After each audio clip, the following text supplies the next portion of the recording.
8절입니다.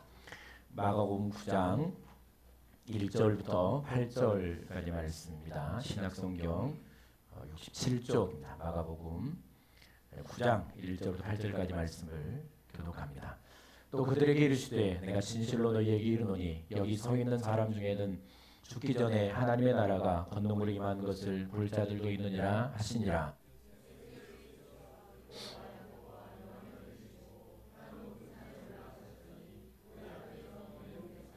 그곳이 광채가 나며 세상에서 빨래하는 자가 그렇게 희게 할 수 없을 만큼 매우 희어졌더라.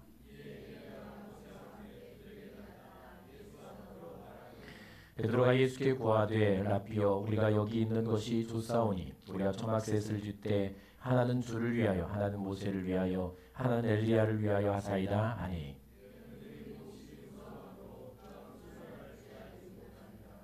마치 구름이 와서 덮음에 구름 속에서 소리가 나되 이는 내 사랑하는 아들이니 너희는 그의 말을 들으라 하는지라. 자기들 뿐이었더라. 아멘. 네, 오늘은 이 본문을 갖고 이번 주하고 다음 주까지 화려한 세상에서 나그네로 사는 법이라는 제목으로 함께 말씀을 나누도록 하겠습니다. 어떤 분에게는 세상이 참 화려하고 아름다울 수 있지만 또 어떤 분에게는 이 세상이 참 고단일 수도 있는데 어쨌든 우리 이 땅에서 나그네로 사는 법을 배우려고 합니다. 이 말씀을 이제 이해하려면 이제 변화산이라는 이제 제목이 말씀에 붙어 있고요. 이 말씀을 이해하려면 이제 우리는 그 이전에 이 말씀이 주어지게 된 이 변화산의 영광이 제자들과 함께 이제 보여진 이 광경을 이해하려면 이 말씀이 어떻게 주어졌는가를 알아야 되는데 이제 8장 말씀을 보면 8장 27절 이하의 이제 말씀을 보면 예수님께서는 어느 정도 이제 예수님 제자들과 함께 하시면서 시간이 흐른 후에 예수님께서 오신 이유도 말씀해 주시고 또 예수님께서 하실 일도 가르쳐 주시고 그리고 예수님 앞으로 그들에게 일어날 일도 말씀해 주십니다. 특별히 중요했던 것은 예수님께서 이제 내가 얼마 안 있으면 십자가에서 죽어야 할 것이다. 그리고 다시 살아날 것에 대해서 그들에게 가르쳐 주시죠. 십자가와 죽으심과 부활에 대해서 말씀을 이제 그들에게 가르쳐 주십니다. 그때 이제 베드로가 늘 그랬던 것처럼 예수님 앞에서 이제 어떻게 이제 만류하는가 하면 이 32절 8장 32절 말씀 보면 드러내놓고 이 말씀을 하시니까 드러내놓고 이제 예수님이 죽으심과 다시 살아나야 될 것에 대해서 가르치실 때 베드로가 예수를 붙들고 항변을 합니다. 이게 무슨 말인가 하면 강력하게 만류했다는 겁니다. 절대 그럴 수 없습니다라고 만류했다는 것이죠. 물론 예수님에 대한 사랑, 어떤 의리 이런 것들도 있었겠지만 더욱이 이제 큰 이유가 뭔가 하면 그들이 이제 예수님을 따랐던 이유가 있죠. 그들은 예수님과 함께하면서 예수님께서 그들에게 보여주신 기적들, 표적들, 권능들을 보면서 그들에게는 한 가지 큰 기대가 생겼습니다. 예수님이 반드시 이스라엘의 왕이 되실 것이다라는 이 큰 기대가 그들에게 있었죠. 그러니까 그들은 예수님이 왕이 되어 이스라엘을 통치하실 것을 기대했습니다. 그리고 더 큰 기대가 뭐였는가 하면 그들이 모시는 예수님이 왕이 되면 그럼 그들은 어떻게 되겠습니까? 예수님 옆에서 어떤 큰 권력을 하나씩 갖고 자리를 갖고 다스려야 될 것입니다. 이런 기대와 소망을 갖고 예수님을 따랐기 때문에 예수님이 죽는다는 것은 상상할 수 없는 일이고 절대로 그들에게는 일어나지 않아야 될 일입니다. 예수님이 죽으면 그들의 기대와 어떤 소망은 다 끝나는 것이 되죠. 그래서 베드로는 강력하게 제자들과 함께 그 일을 만류했던 것입니다. 그러자 예수님께서는 그들에게 이런 말씀을 하시죠. 누구든지 나를 따르려거든 자기를 부인하고 자기 십자가를 지고 나를 따를 것이니라 라고 말씀을 합니다. 이해할 수 없는 말씀을 하는 것이죠. 그리고 더 이해할 수 없는 말씀은 너희가 나와 복음을 위해서 목숨을 버리면 너희 목숨을 구원 얻을 것이다. 그러니까 목숨에 대한 그들이 이해할 수 없는 이제 이런 이야기들을 하시죠. 그리고 엿새 후에 예수님이 그들을 산으로 데리고 올라가십니다. 베드로와 야고보와 요한을 데리고 산으로 올라가죠. 이 산을 변화산이라고 하는데 변화산이라는 이름은 이제 어떤 영광스러운 변화의 영광을 보여주신 이후에 이제 붙여진 이름이겠죠. 산으로 데리고 올라가셔서 그들이 살아서는 볼 수 없는 세상에서는 볼 수 없는 놀랍고 영광스러운 모습을 보여주죠. 예수님의 얼굴에서 빛나는 광채가 납니다. 그리고 그 예수님의 옷은 사람이 세상에서 빨아서 희게할 수 없을 정도로 어떤 그들이 보지 못한 백색의 어떤 희게된 옷이 그 영광스러운 광채와 희게되는 역사가 그들에게 펼쳐지게 되는 것이죠. 그리고 또 하나는 이미 죽어서 없어졌다고 생각했던 그 엘리야와 모세가 예수님과 함께 그 영광스러운 모습 가운데 대화를 나누는 이 영광스러운 모습을 이 광경을 그들에게 보여주시는 것입니다. 우리가 이제 잘 아는 말씀인데 이제 우리가 첫 번째 살펴봐야 될 게 뭔가 하면 그들이 변화산의 영광은 무엇을 가리키는 것일까? 변화산의 영광은 무엇을 가리키는 걸까? 8장 38절 말씀을 보면 예수님이 이런 말씀을 하시죠. 인자도 아버지의 영광으로 거룩한 천사들과 함께 올 때, 인자는 예수 그리스도 성자 예수님이 하나님 아버지의 영광과 함께 영광으로 거룩한 천사들과 함께 올 때 가깝게는 부활의 영광이고 멀게는 장차 이 땅에 오시게 될 재림할 때 그 모습입니다. 영광스러운 모습. 그리고 9장 1절 보면 여기 서 있는 사람 중에는 죽기 전에 하나님 나라가 권능으로 임한 것을 볼 자들도 있으리라. 죽기 전에 하나님의 나라가 권능으로 임하는 것을 볼 자들도 있을 것이다. 가깝게는 이미 그들 안에 있는 하나님의 나라, 그리고 장차 이루어질 예수님의 십자가 후에 이루어질 부활의 영광, 그리고 이제 장차 이루어질 이제 하나님의 나라를 말하는데, 그리고 나서 세 제자를 데리고 가서 이 변화산의 영광을 보여주시죠. 그러니까 이제 우리는 짐작할 수 있죠. 이 변화산의 영광은 무엇을 보여주는 것인가? 예수님이 이 땅에 다시 오실 때, 예수 그리스도가 이 땅에 오실 때 우리가 말하는 새 하늘과 새 땅이라고 말했던 이 땅이 완전하게 거룩하게 되고 죄가 사라지며 그리고 장차 임하게 될 하나님의 나라 천국을 보여주시는 겁니다. 사도 바울이 보았던 셋째 하늘, 그 하나님의 영광을 그들에게 보여주신 것이죠. 자, 이 영광, 변화산의 영광을 통해서 우리는 먼저 우리 자신이 누구인가를 깨달아 보아야 되는데요.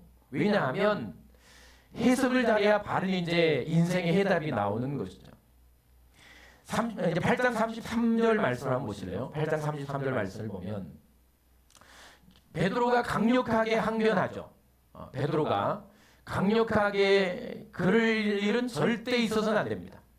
왜 예수님이 죽으십니까? 이 강력하게 항변하며 만류할 때 그는 이건 칭찬받아야 될 일이에요. 네가 나를 그렇게 생각하는구나. 네가 나를 그렇게 위하는구나 라고 당연히 칭찬이 돌아와야 되는데 예수님이 그런 베드로를 향해서 하시는 말씀은 베드로를 꾸짖어 이르되 사탄아 내 뒤로 물러가라. 졸지의 베드로는 사탄이 된 겁니다. 이런 분들 많습니다.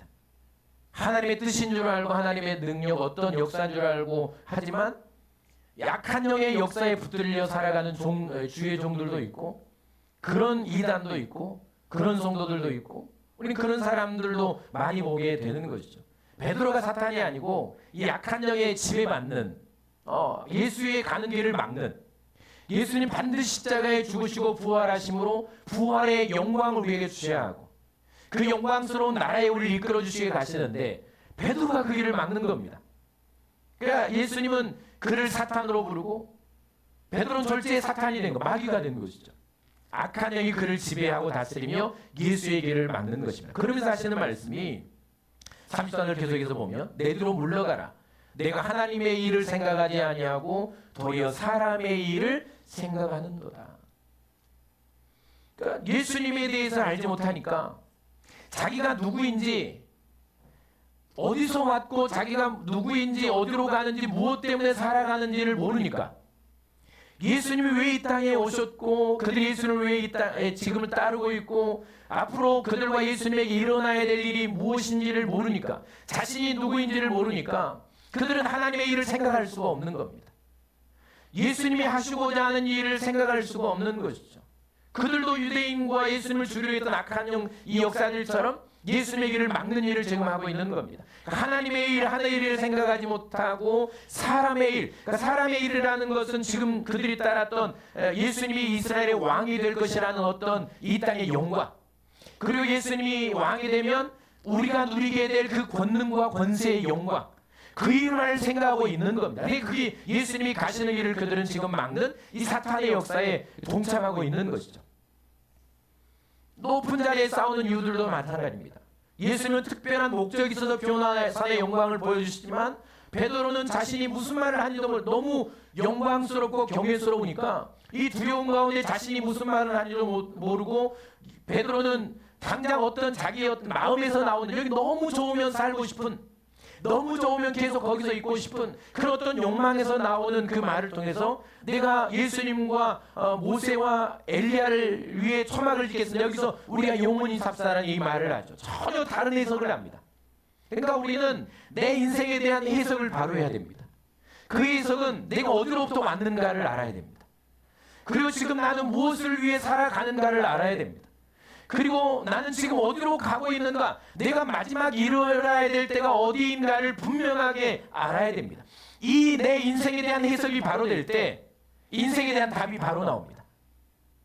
나에 대한, 내 정체성에 대한 해석이 바로 될 때 우리 이 땅을 방황하지 않고 바른 하나님께 주신 답을 찾아가는 그 길을 갈 수가 있는 것이죠. 영어 지문이든 언어 영역 지문이든 그 지문의 해석을 바로 할 때 바른 답이 나오는 것입니다. 내 인생에 일어난 일들에 대한 해석을 바로 할 때, 내 삶에 일어나는 사건과 어떤 일들에 대한 해석을 바로 할 때 거기서부터 바른 인생의 답이 나오는 겁니다. 그러니까 우리는 이 인생에 대한 해석하기가 참 어렵습니다. 잘못할 때가 참 많죠. 해석이 잘못되면 엉뚱한 답이 나옵니다.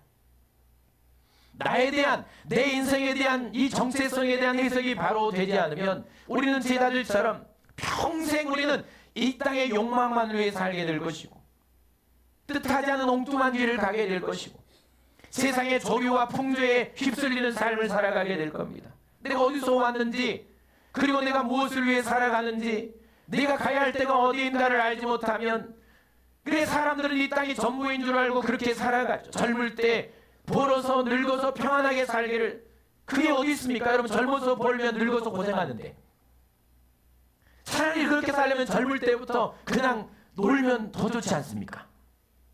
그러면 인생의 후회는 덜 할 겁니다. 죽도록 젊을 때 일하고 노세, 아니 이게 아니죠. 노세는 그게 아니고 죽도록 젊을 때 일하고 그걸 누릴 때 되면 병들고 아프고 갈 때가 되는 인생입니다. 세상의 조류에 따라, 풍조에 따라, 환경에 따라, 사람에 따라, 내 인생에 일어난 일들에 따라서 이리 갔다 저리 갔다 방황하는 인생이 되고 마는 것이죠. 이게 인생의 해석이 잘못될 때 일어난 일입니다. 나에 대한 정체성에 대한 해석이 잘못될 때 일어난 일이죠. 그러므로 오늘 우리는 먼저 내 인생이 누구인가를 알아야 됩니다. 내가 누구인가를 알아야죠. 내가 어디로 가는가를 알아야죠. 내가 무엇을 위해 사는가를 알아야죠. 하나님 베드로 사도를 통해서 내가 누구인가에 대해서 분명하게 알려주십니다. 베드로서 2장 11절 주부에 있는 말씀을 한번 읽어보죠.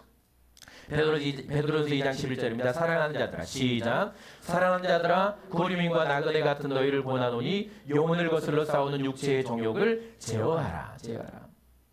명확하게 사랑하는 자들은 성도들입니다. 사랑하는 자들, 하나님을 믿고 구원받고 여기저기 흩어져 살아가는 성도들, 고단한 삶, 고난의 삶, 때로는 어떤 유혹에 이끌려가는 삶, 화려함과 고난과 여러 가지 사건들 가운데 휩쓸려 살아가는 성도들의 삶입니다. 그들을 향해서 말씀합니다. 너희는 고리민과 나그네다라고 말합니다. 그러니까 나는 누구인가?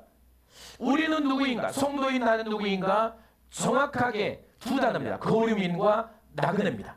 고리민과 나그네. 그러면 이제 고리민과 나그네가 뭔가를 알아야죠. 고리민은 임시로 머무는 외국인이라는 뜻입니다. 임시로 머무는 외국인, 그리고 임시 거주자를 말합니다. 또 다른 말로는 순례자, 계속해서 어딘가를 향해 걸어가는 순례자라는 찬송도 있었죠. 오늘 마지막 찬양을 이 노래로 부를 걸 그랬어요. 우리는 순례자입니다. 어딘가를 향해 가는 순례자. 어떤 사람에게는 목적지가 있지만 어떤 사람에게는 목적지가 없습니다. 목적지가 있는 사람과 없는 사람의 순례의 길은 천지차입니다. 그리고 나그네라는 게 뭘까요?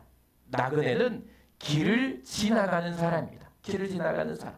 한 곳에 정착하지 않고 잠시 머무르는 사람을 나그네라고 말합니다. 그러니까 우리는 고림과 나그네라는 뜻이 뭡니까? 나는 이 땅의 임시 거주자입니다. 영주권이 없는 임시 체류하는 외국인입니다. 반드시 때가 되면 돌아가야 될 사람. 그리고 나그네입니다. 지나가는 사람. 여기 영원히 자리를 잡고 살아갈 사람이 아니라 시간이 어디가 지났고 오늘이 지나고 내일이 지날 겁니다. 내 유아의 때가 지났고 젊음의 때가 지났고 지금 중년의 때를 지나고 황혼의 때를 지나갑니다. 그리고 어딘가로 우리는 향해 갑니다. 그 순례길을 걸어가는 나그네입니다. 나그네. 이게 우리의 정체성이죠. 시편 90편 3절부터 6절까지 말씀 보죠. 시편 90편 3절부터 6절 우리 함께 읽어볼까요? 주께서 시작. 주께서 사람을 뒷글로 돌아가게 하시고 말씀하시기를 너희 인생들은 돌아가라 하셨사오니 주께서 사람을 뒷글로 돌아가게 하시고 말씀하시기를 너희 인생들은 돌아가라 하셨사오니 주의 목전에는 천년이 지나간 어제 같으며 밤의 한순간 같을 뿐이니이다. 주께서 그들을 홍수처럼 쓸어가시나이다. 그들은 잠깐 자는 것 같으며 아침에 돋는 풀 같으니이다. 푸른 아침에 꽃이 피어 자라다가 저녁에는 시들어 마르나이다. 우리는 홍수처럼 쓸려왔습니다. 유수처럼 인생이 흘러갑니다. 참 이 말씀은 우리 어느 정도 인생을 사는 사람, 어느 정도 세월을 보낸 사람에게는 절절하게 다가오는 말씀일 것입니다. 어떤 하루 피었다지는 꽃처럼 그렇게 화려했다가 져버리는 인생입니다. 쓸려가는 홍수처럼 쓸려가는 인생이죠. 우리는 푸른 아침에 꽃이 피어 살아나가 저녁에는 시들어 마르는 그런 인생이라고 말합니다.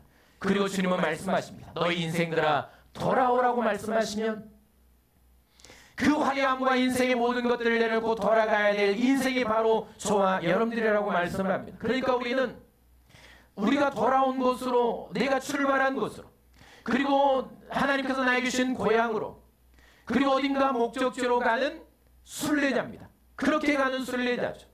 끊임없이 흐르는 유수처럼 홍수처럼 쓸려가는 인생들인 것입니다. 이게 우리의 정체성이죠. 그러면 이제 우리가 다시 또 깨달아야 될 게 뭔가 하면 세상에서 고림인과 나그네로 산 우리가 돌아가야 될 고향은 어떤 곳인가라는 것이죠. 이건 너무 많이 들어서 감동도 없고 감격도 없겠지만 정확하게 알아야 됩니다. 내가 가야 할 곳이 어디인가? 하나님이 나를 위해 마련해 주시는 그 고향이 어디인가? 하나님이 야 인생아 돌아와라. 그 꽃과 같은 삶을 살았던 아름다운 풀처럼 화려함을 가운데 살았던 그 인생이 유수처럼 흘러서 때로는 그 세월을 지나지 못해서 하나님이 너 인생아 돌아와라고 부르시면 그 돌아가야 될 내 고향은, 내가 가야 될 곳은 어떤 곳인가를 알아야죠. 그곳이 어디입니까? 아까 말씀드렸던 하나님의 나라 천국이라는 것인데요. 자, 그곳이 어떤 곳인가? 고린도후서 5장 1절 2절 말씀을 함께 보죠. 만일 땅에 있는 시작. 만일 땅에 있는 우리의 장막집이 무너지면 지으신 집 곧 손으로 지은 것이 아니오 하늘에 있는 영원한 집 우리에게 있는 줄 아느니라. 참으로 우리가 여기 있어 탄식하며 하늘로부터 누리 소소로 덧입기를 간절히 사모하느라. 많이 여러분 말씀을 들었죠. 땅에 있는 장막집은 뭘까요? 땅에 있는 장막집이 무너지면이라고 합니다. 그럼 땅에 있는 장막집이 뭡니까? 그러니까 1차적으로는 내 영혼, 하나님께 주신 거룩한 영혼, 그 영혼이 깃들어 사는 내 몸을 장막집이라고 말합니다. 그러니까 이 장막집은 반드시 한번 무너지게 됩니다. 젊어서 무너지는, 죽어서 무너지는 인생의 장막집은 무너집니다. 그리고 그러면 자, 하나님께서 지으신 집, 하늘에 있는 영원한 집은 뭘까요? 그러니까 이 땅에 내 몸, 내 장막, 그리고 이 땅도 마찬가지입니다. 이 땅은 언젠가 다 소멸될 겁니다. 불에 타서 녹아서 없어지든 이 땅의 것들은 전부 다 사라지게 될 때가 올 것입니다. 그게 장막입니다. 인생이 지은 집도 마찬가지죠. 이 건물도 마찬가지입니다. 무너질 때가 있을 것이고 이 땅도 다 무너질 때가 있을 것이며 그 안에 살아가는 이 영혼을 입고 살아가는 내 육체도 무너질 때가 올 것입니다. 이게 우리의 장막이라는 겁니다. 그러면 하나님께서 나를 위해 지어주신 집, 하늘에 있는 영원한 집은 뭘까요? 그러니까 우리는 육체의 장막이 무너지는 것을 뭐라고 합니까? 죽음이라고 말하는 사망. 그러면 하늘에 있는 집, 하늘에 있는 영원한 집, 1차적으로는 그 죽음을 삼킨 영원한 생명을 말합니다. 생명. 그러니까 죽는다라고 하는 것은 우리의 멸망이 아닙니다. 내 육체의 장막집이 무너진다라는 것은 내가 영원히 죽는다는 것이 아니고 영원한 생명이 그 죽음을 삼킨다는 의미입니다. 감동이 안 되죠. 아직 죽을 때가 안 됐으니까. 그리고 더 나아가 뭔가 하면 영원히 병들지 않고 죽지 않을 영화로운 몸을 말합니다. 이게 예수님이 십자가에 죽으시고 부활하신 후에 보여주신 몸이죠. 시간과 공간을 초월하는 몸, 다시는 죽지 않는 몸, 다시는 병들지 않는 몸, 그것이 하나님께서 나를 위해 지어주신 영원한 장막입니다. 영원한 집, 영원한 집. 그리고 더 멀리 나가면 하나님께서 그분의 자녀들을 위해 마련해 두신 영원한 하나님의 나라. 그러니까 이걸 이어보면 뭘까요? 우리는 한번 몸이 죽을 겁니다. 반드시 영원한 나라로 가기 위해서는 내 몸이 죽어야 됩니다. 이 죽는 것은 영원한 멸망이 아니고 영원한 생명이 나를 괴롭혔던 죽음을 삼키는 겁니다. 그 생명을 갖고 그리고 내가 부활할 거야. 지금 내 자체가 부활할 겁니다. 내 몸이. 그러니까 내가 부활할 것이고 그때 몸은 영원히 죽지 않고 병들지 않는 몸, 그러니까 그 몸으로 영원한 생명을 안고 하나님의 나라에서 영원히 살아가는 것이 바로 하나님의 나라 천국입니다. 여러분들이 장차 가야 될 고향입니다. 고향. 이것도 감동이 안 되는 겁니다. 때가 되면 그 나라가 기다려질 겁니다. 내 속에서 탄식이 올라올 때, 죽음과 사망과 고통과 이별과 곡하는 것 앞에 탄식이 올라올 때 반드시 우리는 그 나라를 소망하게 될 겁니다. 빨리 그 영원한 몸을 입기를 소망할 때가 오게 될 겁니다. 그때를 위해 미리 제가 설교를 하는 겁니다. 지금은 감동이 안 되지만. 또 볼까요? 자, 그곳은 어떤 곳일까? 요한계시록 21장 3절 4절 함께 읽습니다. 내가 들으니 시작. 내가 들으니 보좌에서 큰 음성이 나서 이르되 보라 하나님의 장막이 사람들과 함께 있음에 하나님이 그들과 함께 계시리니 그들은 하나님의 백성이 되고 하나님은 친히 그들과 함께 계셔서 모든 눈물을 그 눈에서 닦아주시니 다시는 사망이 없고 애통한 것이나 곡하는 것이나 아픈 것이 다시 있지 아니하리니 처음 것들이 다 지나갔음이로라. 자, 천국 하나님의 나라는 하나님의 장막, 하나님이 거하시는 소속. 그러니까 내 아버지가 거하시는 곳이 바로 하나님의 나라 천국입니다. 내 아버지, 아버지의 이미지가 안 좋은 분들은 별로 가고 싶지 않은 곳일 수도 있겠습니다. 그러나 아버지 하나님은 나를 위해 생명을 주신 사랑의 하나님, 그 아버지가 계신 곳이 하나님의 나라 천국이고요. 그리고 그 아버지 되신 하나님과 영원히 함께 살아가는 것이 바로 우리가 장차 이루게 될 하나님의 나라 천국입니다.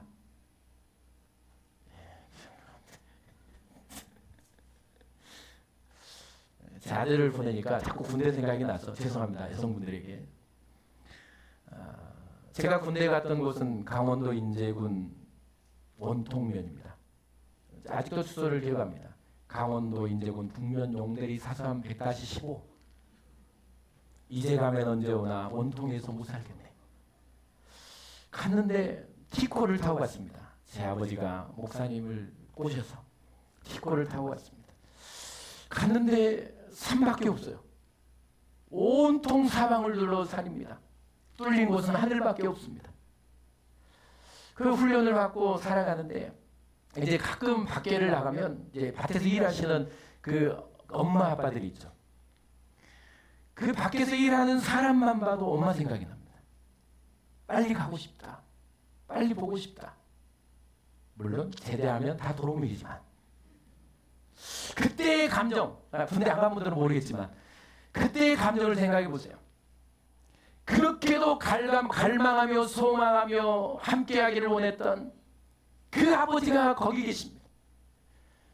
그리고 그날 거기 가서 그 아버지 품에 안겨서 그렇게 그리며 사모하며 보고 싶으며 눈물을 흘려서 기대했던 그 아버지 품에서 영원히 살아가는 그곳이 바로 내 하나님의 나라 천국 아버지의 품이라는 사실을 안다면 조금은 감동이 옵니까? 그것은 어떤 것입니까?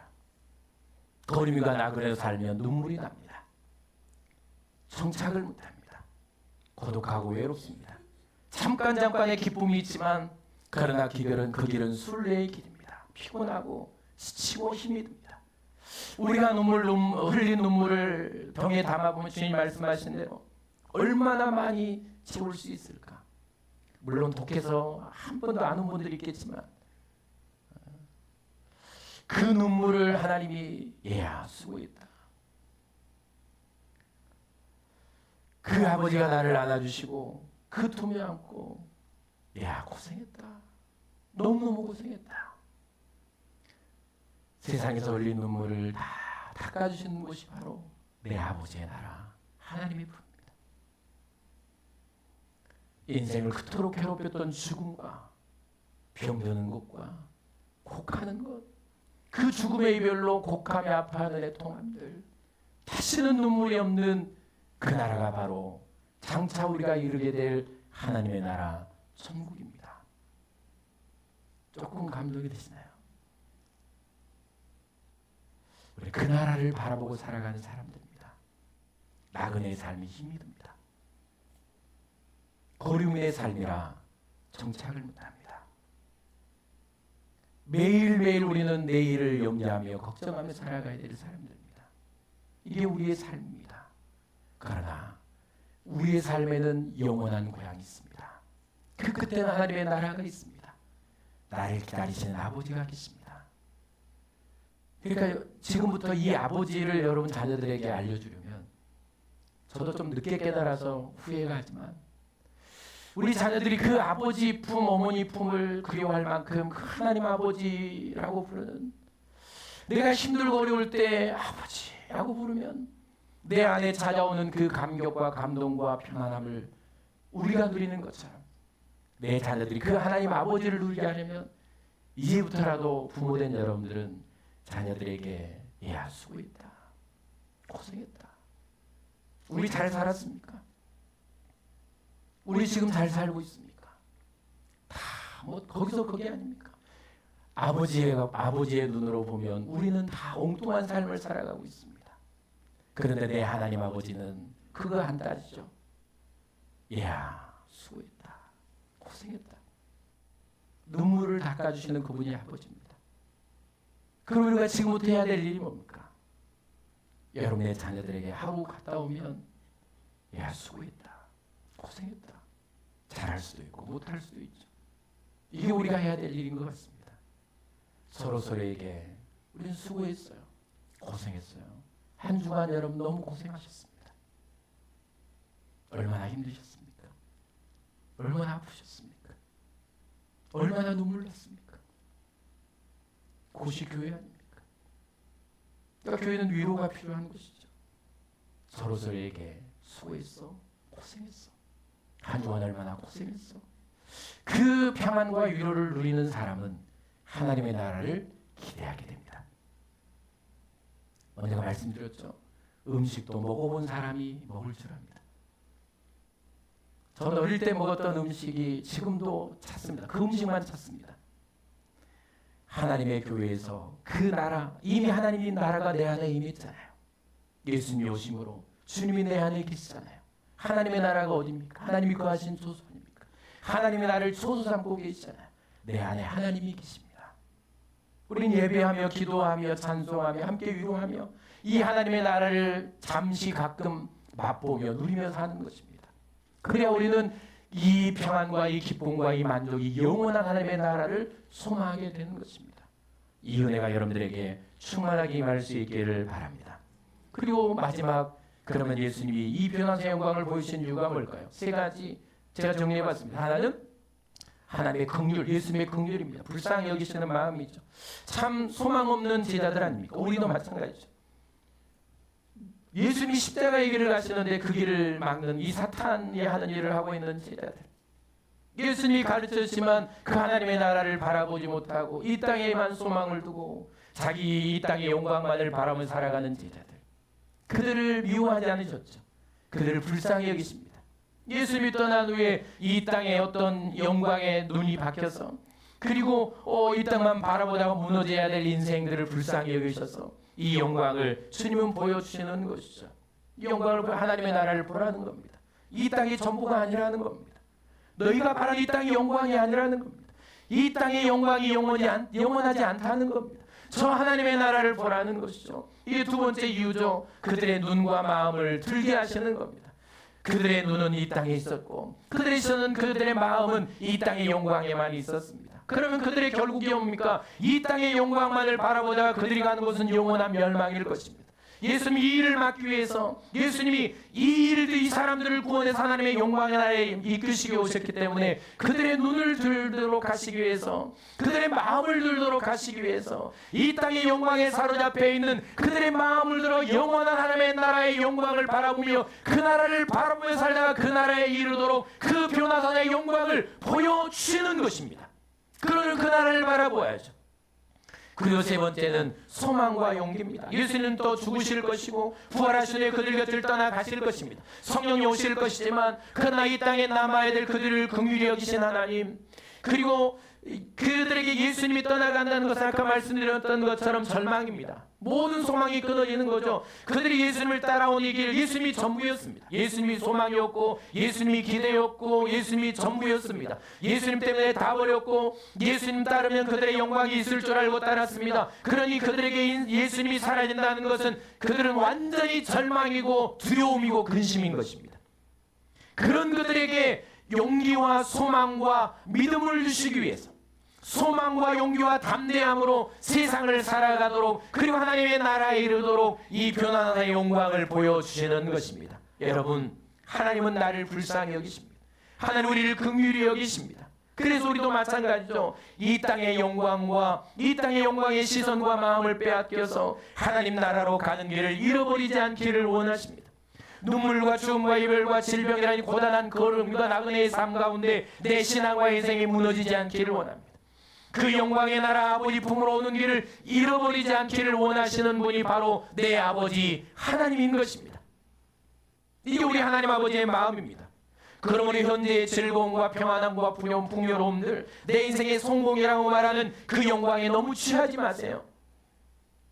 그 인생의 세상의 성공과 영광에 너무 마음을 빼앗기지 마시기를 바랍니다. 그리고 눈을 들어 하나님의 영광을 보십시오. 내 인생의 영광이 올 때는, 내 인생의 기쁨이 올 때는, 내 육체의 어떤 만족이 올 때는 늘 생각하세요. 이거 잠깐이야. 이거 영원하지 않아. 내일 이거 사라질지도 몰라.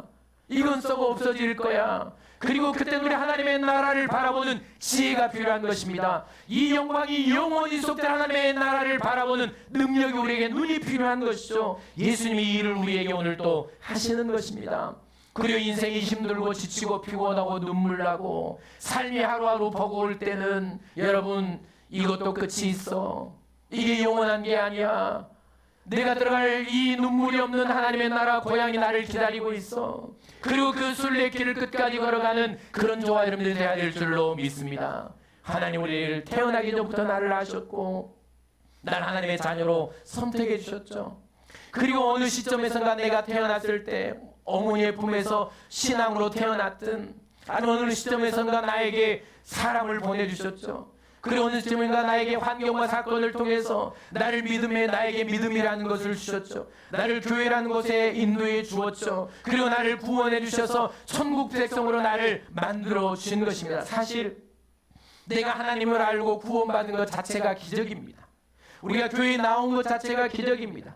하나님에 대하여 관심이 없고 예수님에 대하여 관심이 없고 천국에 대하여 관심이 없으며 오로지 이 땅에만 관심을 갖고 살았던 나에게 하나님은 어떤 사람을 보내서, 그게 남편이든 아내든 어떤 친구든 어떤 동료들이든 어떤 사건들이든 어떤 고통이든 그 모든 것들을 어느 시점인가 나에게 보내셔서 내가 하나님을 알고 교회를 알고 하나님의 나라를 알고 구원받는 자녀로 삼아주신 것, 내가 그 사람이 된 것 자체가 기적 중에 기적이라는 사실을 여러분 기억하십시오.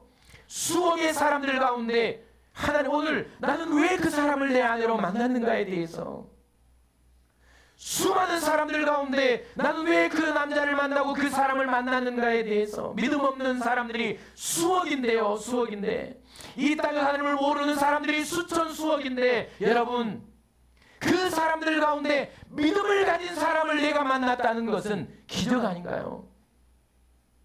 그런 남편을 만난 거 기적 아닙니까? 그런 아내를 만난 거 기적 아닙니까? 남편들은 감사하세요. 아내 때문에 교회 오신 분들은 감사하세요. 반대로 남편 때문에 교회 온 분들 별로 없을 것 같긴 하지만 감사하십시오. 그런 친구 때문에 교회 온 분들 하나님께 감사하세요. 인생의 어느 순간에 그런 친구를 만나는 건 기적 아닙니까? 기적 아닙니까? 이 땅에도 악한 사람들을 만나는 사람들이 얼마나 많습니까? 믿음 없는 사람들을 만나는 이들이 얼마나 많습니까? 그 중에 우리는 하나님을 만난 사람을 하나님의 은혜로 만나서 오늘 하나님 알고 구원받은 하나님의 자녀가 된 것입니다.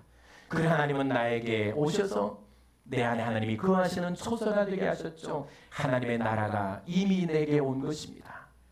죄 가운데 있고 오염되어서 이 하나님의 나라를 늘 맛보지 못하지만 예배하며 기도하며 찬송하며 함께하며 우리는 이 하나님의 나라를 가끔 아주 체험하며 맛보는 것입니다. 그리고 고림과 나그네의 삶을 살아갈 힘과 용기를 주셔서 그 일을 마치게 하신 하나님, 그리고 그 하나님이 내 안에 함께 하시면서 여기까지 인도해 오셨고 여러분들이 앞으로 갈 길을 인도해 오실 겁니다. 인도해 주실 겁니다. 하나님 아버지의 품에까지 가서 그 아버지 품에 안길 때까지 여러분과 동행하실 것이고 여러분을 위로하실 것이고 여러분을 격려해 주실 것이고 여러분의 길을 인도해 주실 것입니다. 이분이 바로 나의 아버지 하나님 되십니다. 그리고 우리가 고단한 고림과 나그네 순례길을 다 마친 후에 그 아버지 품에 안길 때 하나님은 나를 안아주실 것이고 그때 내 눈물을 다 닦아주실 것입니다. 그리고 나에게 수고했다고 말씀하실 겁니다. 고생했다고, 잘 참았다고, 잘 견뎠다고, 잘 인내했다고, 그렇게 나를 안아주시고 내 귀에 속삭여주실 그 아버지 하나님, 그리고 나는 그 주님과 함께 죽음이 없는, 고통이 없는, 애통이 없는, 혹하는 것이 없는, 다시는 눈물을 흘리지 않는 그곳에서 영생의 삶을 살아가게 될 것입니다. 여러분 그 영광의 나를 바라보며 그 영광의 나라를 바라보며 여러분 이 땅에 너무 마음을 뺏기지 마세요. 이 세상이 좋아도 이 세상이 화려해도 정말 사랑하는 사람들이 함께 있어도 너무 거기 마음을 빼앗기지 마세요. 그것이 계속될 것이라고 착각하지 마세요. 그래서 마음을 빼앗기지 마세요. 그리고 자기 십자가를 지고 자기를 부인하고 자기 십자가를 요한 예수님을 따르는 길, 영원한 영광으로 가는 길을 멈추지 마시기를 바랍니다. 그 영광의 나를 바라보며 고단한 세상에서 무너지지 마십시오. 소망과 담대함으로 고림과 나그네의 순례길을 다 마친 후에 여러분 꼭 아버지 품에 안겼으면 좋겠습니다.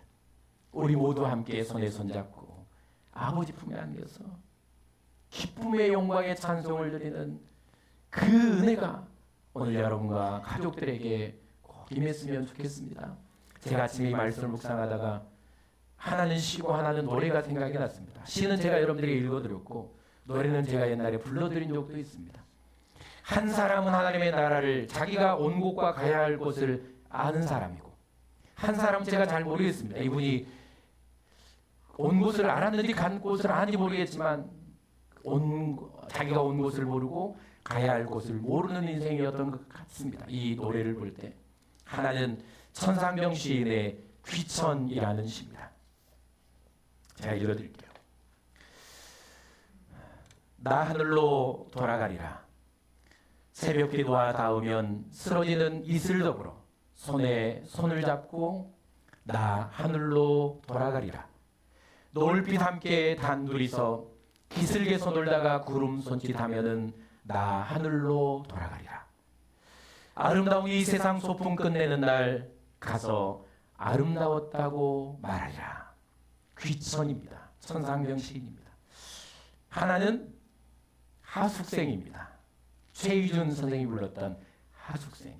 인생은 나그네 길 어디 어디서 왔다가 어디로 가는가 아시나요? 집에 가서 불러보세요. 아주 허무함이 느껴질 텐데 인생은 나그네 길 어디서 왔다가 어디로 가는가 몰랐던 것 같습니다. 구름이 흘러가듯 떠돌다 가는 길에 정일랑 두지 말자 미련일랑 두지 말자. 인생은 나그네 길 구름이 흘러가듯 정처 없이 흘러간다.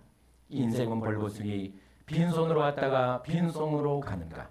강물이 흘러가듯 여울져 가는 길에 정일랑 두지 말자 미련일랑 두지 말자. 인생은 벌겋으니 소리 없이 흘러서 간다. 소리 없이 흘러서 간다. 소리 없이 흘러서 간다.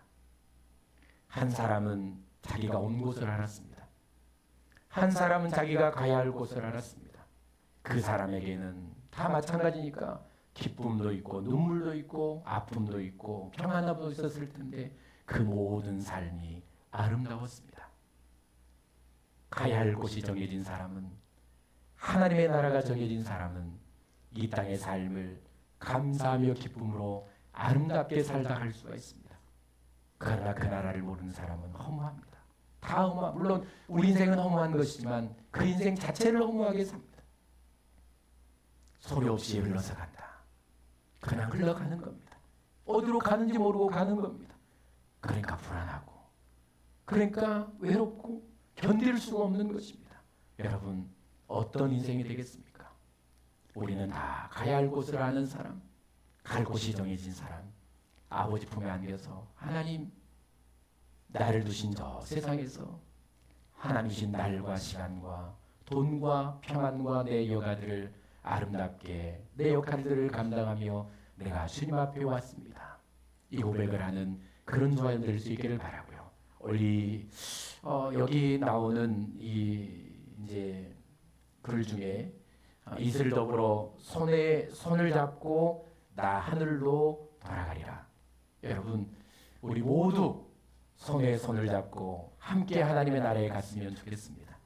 여러분의 가족들 모두 함께 손에 손을 잡고 하나님의 나라에 가는 그 은혜가 여러분의 가정에, 가문에 충만하게 임하기를 축복합니다. 찬양할까요?